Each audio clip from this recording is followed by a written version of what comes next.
moi, ce livre-là, c'est une relecture, mais c'est toujours aussi touchant. Le pire, ce qui est encore plus intéressant, c'est que c'est basé sur un vrai objet des camps juifs de concentration, on se comprend, d'Auschwitz-Birkenau, qu'on peut voir à Montréal au musée de l'Holocauste. Je vous prierai de commencer le générique, s'il vous plaît. Des livres, encore des livres, encore plus de livres. Est-ce que c'est un livre que je vois là-bas? J'arrive!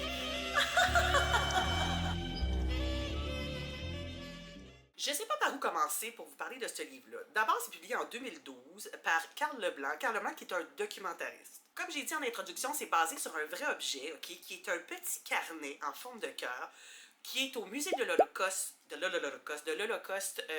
Montréal, qui est un petit objet avec un, là, il ne faut pas que je me trompe, un F en vérité sur le dessus. Dans le livre, c'est un K parce que c'est de la fiction. Et en forme de cœur, et qu'à l'intérieur, il y a plein de souhaits de joyeux anniversaire pour les 20 ans de Fagnan. C'est signé par des dizaines de jeunes filles qui sont à Auschwitz en 1944-45, est-ce que je me trompe? En tout cas, qui voulaient souhaiter joyeux anniversaire à Fagnan. Ça, c'est une histoire vraie.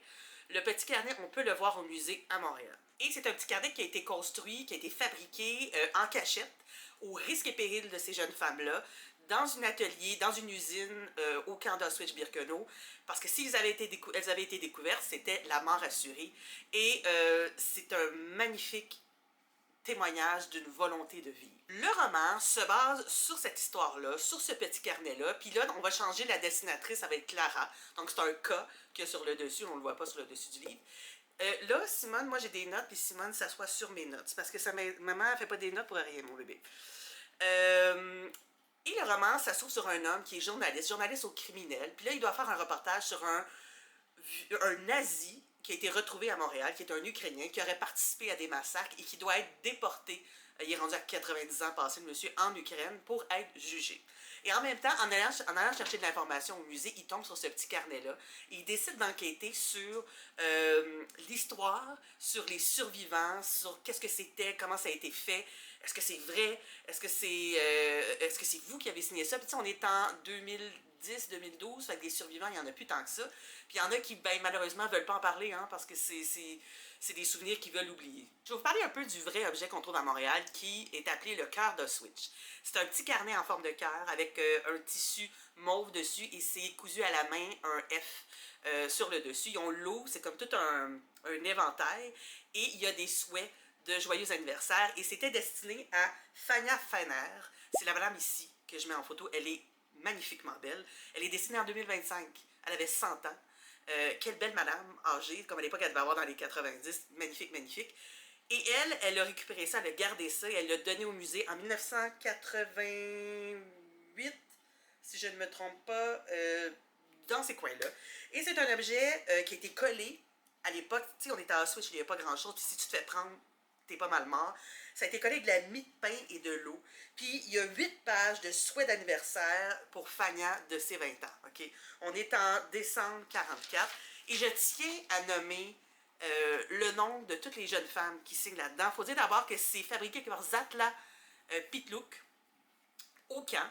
Et c'est signé par ces femmes. Puis c'est signé en polonais, en hébreu, en allemand et en français. Et je tiens particulièrement à nommer les 18 noms de ces femmes qui ont signé.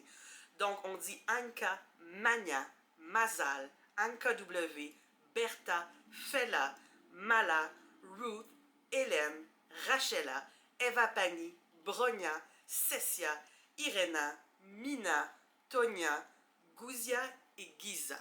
Ce sont 18 femmes. Donc, on ne sait pas vraiment ce qui est arrivé avec ces filles-là, mais en décembre 1944, on fait un geste de courage et on signe dans ce petit carnet-là pour souhaiter joyeux anniversaire à Fagnan. Et bien, on comprend qu'avec Auschwitz, en janvier 1945, l'armée rouge, les bolcheviks avancent et la destinatrice, Fagnan, a fait la marche de la mort où c'est des milliers de gens qui étaient exilés des camps pour se sauver des Russes. Et elle a traîné ce petit carnet-là avec elle.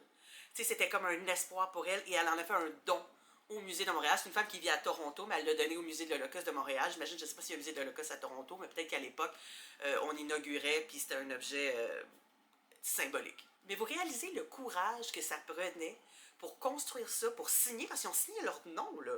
Tu sais, c'est pas juste joyeux anniversaire anonyme, on sait pas c'est qui, elles ont signé. Elle l'a gardé avec elle. Si elle se faisait prendre, c'était la mort assurée.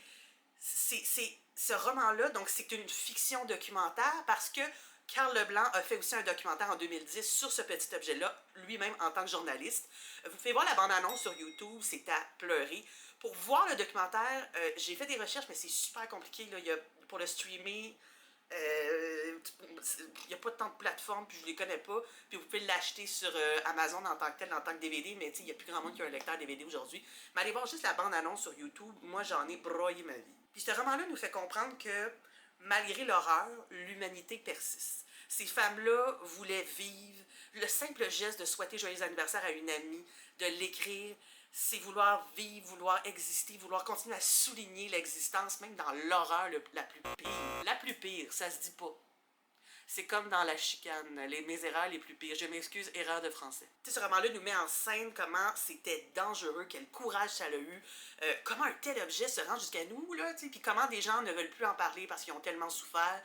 Est-ce que de signer, c'est un acte de libération, un acte d'effronterie? Le roman est magnifique, magnifique, magnifique, magnifique. Allez lire ça, c'est québécois en plus. Karl Leblanc, il y a le documentaire, il y a le roman, il y a Allez voir l'objet à Montréal. Moi, j'avais été le voir parce que je l'avais lu il y a longtemps. J'avais été voir avec mon père au musée de l'Holocauste, mais je pense que je vais vouloir aller le revoir aussi au musée. Donc, Artefact de Karl Leblanc, un roman sur l'horreur d'Auschwitz, mais avec une petite dose d'humanité. C'est magnifique. Allez lire ça.